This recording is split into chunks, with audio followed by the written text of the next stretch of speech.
अस्सलाम वालेकुम नाज़रीन, आप देख रहे हैं वादी न्यूज़ नेटवर्क और मैं हूं आपका मेज़बान जावेद परी।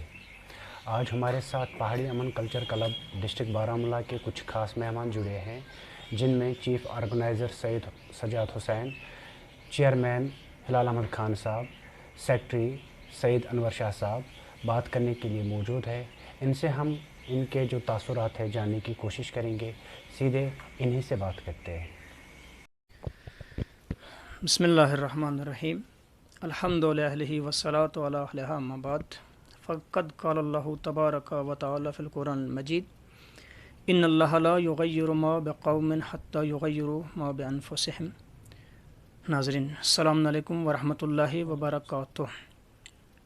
आपका तहे दिल से मशकूर व ममनून हूँ मैं कि आपने हमें दावत दी, हमारे लिए आपने अपना कीमती वक्त निकाला। मैं आपके सवाल के जवाब में यही कहना चाहूँगा, जो आयत मैंने आपके सामने पेश की कि अल्लाह ने आज तक उस कौम की हालत को नहीं बदला कि जिसके अंदर ख़ुद अपनी हालत के बदलने का, इनकलाब का, तग़य्युर का एहसास न हो। दुनिया में वही कौमें ज़िंदा रहती हैं कि जिनके अंदर कुछ कर दिखाने का, बाकी रहने का और दूसरों तक कोई पैगाम पहुँचाने का एक एहसास पाया जाता है, एक जज्बा होता है। इसीलिए उनका नाम ज़िंदगी भर तारीख़ों में लिखा जाता है। मेरा इस क्लब के साथ जुड़ने का सिर्फ़ एक ही सबब है कि हमारे पास एक प्लेटफॉर्म होना चाहिए और जो हम अपने नौजवान यूथ के लिए, जो पढ़े लिखे हैं लेकिन उन्हें गाइडेंस न मिलने की वजह से, काउंसलिंग न होने की वजह से वो बेराह रवी का शिकार हो जाते हैं। और दुनिया में अगर कोई पहचान बाकी रखी जाती है या जिस कौम को ज़िंदा माना जाता है, वही कौम है कि जिसके नौजवान ज़िंदा होते हैं।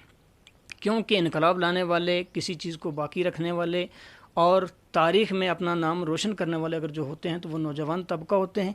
अब का सवाल ये है कि मैंने इस फील्ड में क्यों कदम रखा, सिर्फ़ इसलिए कि हमें एक प्लेटफॉर्म पे अपने जितने भी नौजवान लोग हैं, जो पसमानदा हैं, जो रिमोट एरिया से बिलोंग करते हैं, जो बिल्कुल ही कट ऑफ एरिया में रहते हैं, जिन तक मतलब वक्त की ज़रूरत के मुताबिक जो फैसिलिटीज़ हैं वो नहीं पहुंच पाती हैं, या उनके अंदर इतना एक पोटेंशियल होता है, जब उनके अंदर इतना एक टैलेंट होता है लेकिन वो चीज़ को शो नहीं कर पाते हैं। उनके लिए एक प्लेटफॉर्म चाहिए, उनके ज़रिए एक वसाइल चाहिए ताकि वो अपने इस पैगाम को, अपनी इस एनर्जी को सही तौर पर इस्तेमाल करके और हम उनके जज़्बात से, हम उनकी अक्ल से, हम उनके इंटेलेक्चुअल से बेहतरीन तौर पर मुस्तफ़ीद हो सकें। तो हमारे इसमें अंदर आने का दो ही चीज़ें, एक तो हम अपनी कौम को जहाँ पर भी जम्मू कश्मीर के अंदर पहाड़ी बोलने वाले हैं, लिटरेरी रेट को अपग्रेड किया जाए ताकि उन्हें तालीमी तौर पर अवेयर की। क्यों, जब तक हम तालीमी लिहाज से अवेयरनेस नहीं रखेंगे, हम किसी भी मैदान में आगे ना बढ़ सकते हैं, ना तरक्की कर सकते हैं, ना किसी भी मुश्किल का फेस कर सकते हैं।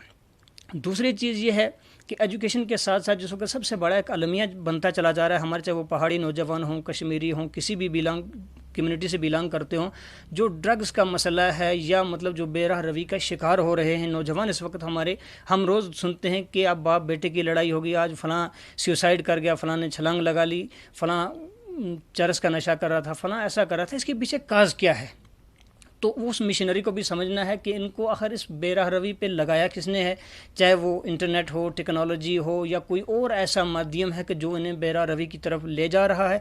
और हमें चाहिए कि इन तमाम चीज़ों को माशरे से ख़त्म करने के लिए हमने एक बेहतरीन ज़रिया अपनाया है। वो क्या है? जिस तरह मतलब योगा में आप जब इन्वॉल्व हो जाते हैं तो आप फिज़िकली तौर पर, मेंटली तौर पर वहाँ पे बिज़ी रहेंगे, तो उसी तरह से हमने स्पोर्ट्स क्या कर रखा है, जाके हमारे नौजवान जो हैं वो कम उम्र में मतलब बहुत सारी बीमारियों का शिकार हो जाते हैं, ज़हनी तौर पर डिप्रेशन का शिकार हो जाते हैं। लिहाजा जब वो फिज़िकली फ़िट रहेंगे, जैसे कि एक वेल नोन प्रोवर्ब है कि a sound mind can reside in a sound body, एक अच्छा दिमाग, एक अच्छा जहन उसी जिस्म में रह सकता है कि जो जिस्म सही और सालिम हो सकता है। लिहाजा जब हमारा जिस्म सालिम होगा, हमारी सेहत तो तंदुरुस्त होगी, तो हम इल्मी मैदान में तरक्की कर सकते हैं, हम एक पॉजिटिव सोच लेकर आगे बढ़ सकते हैं। इसलिए मैंने कहा कि मैं अपने नौजवान भाइयों के लिए एक रोल मॉडल के तौर पर काम करूँ और हमारे अंदर जो पोटेंशियल है, चाहे वो कम्पिटिटिव एग्ज़ाम में अगर हमें 3% रिजर्वेशन मिली है तो हमें चाहिए कि इसका भरपूर इस्तेफ़ादा करें इससे, लेकिन उसके लिए हमें काउंसलिंग चाहिए, हमें गाइडेंस चाहिए अपने नौजवानों के लिए। लिहाजा मैंने इसलिए इस मैदान में कदम रखा है। ये जो आपने सवाल किया है कि ये प्लेटफॉर्म किस चीज़ के लिए बनाया है, ये प्लेटफॉर्म हमने जो हमारे पहाड़ी नौजवान हैं उनके लिए इसमें काफ़ी स्कोप हैं, जैसे जैसे गेम्स है और कल्चरल प्रोग्राम वगैरह हैं, उसके लिए हम कोशिश कर रहे हैं कि इनको मौका दें। ہم سے پہلے بھی جو ہمارے بڑے بزرگ جو ہیں، خاص کر پہاڑی کے کافی دگج لوگ جو ہیں جنہوں نے اچھے کام ہمارے سے پہلے بھی کیے ہیں، ہم یہ نہیں کہیں گے کہ ہم ان سے اچھا کر رہے ہیں، لیکن ہم ان کے ہی راستے پہ چل کر ہم بھی کچھ اچھا کرنا چاہ رہے ہیں، اور خاص کر اپنے یوتھ کے لیے۔ السلام علیکم ورحمۃ اللہ وبرکاتہ۔ سب سے پہلے میں نیوز نیٹ ورک کا بہت بہت شکر گزار ہوں۔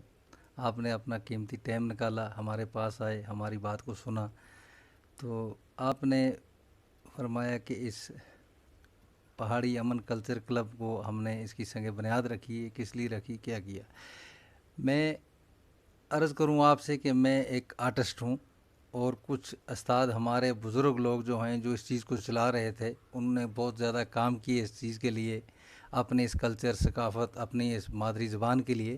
لیکن کچھ بدقسمتی ایسی تھی کہ اس وقت سوشل میڈیا کا دور نہیں تھا، آج سوشل میڈیا کا دور ہے۔ آج جو ہم نے اس پہاڑی امن کلچر کلب کے نام سے اس پلیٹ فارم کو تیار کیا، یہ بھی سیم اسی نقش قدم پہ ہے۔ فرق اتنا ہے کہ وہ بزرگ تھے، ان کا بنایا ہوا کوئی چیز تھی، اسی کو لے کر ہم آگے چلتے ہیں۔ آج دن سے دن مطلب روشنی ہے اور سوشل میڈیا کا دور ہے، تو ہماری بھی اس پلیٹ فارم سے یہی قوم تک درخواست رہے گی کہ ہر قوم کی پہچان اس کی زبان ہوتی ہے، اپنا کلچر ہوتا ہے، اپنی ثقافت ہوتی ہے۔ اور جو ہماری ینگ جنریشن جو ہماری ہے، ان سے ہماری یہ درخواست رہے گی کہ اپنی جو مادری زبان ہے، پہاڑی زبان، اپنا کلچر، اپنا ثقافت جو ہے، اس پہ پورا دھیان دیں، اس چیز کو بڑے اچھے طریقے سے سمجھیں۔ یہ ہماری ان تک درخواست ہے۔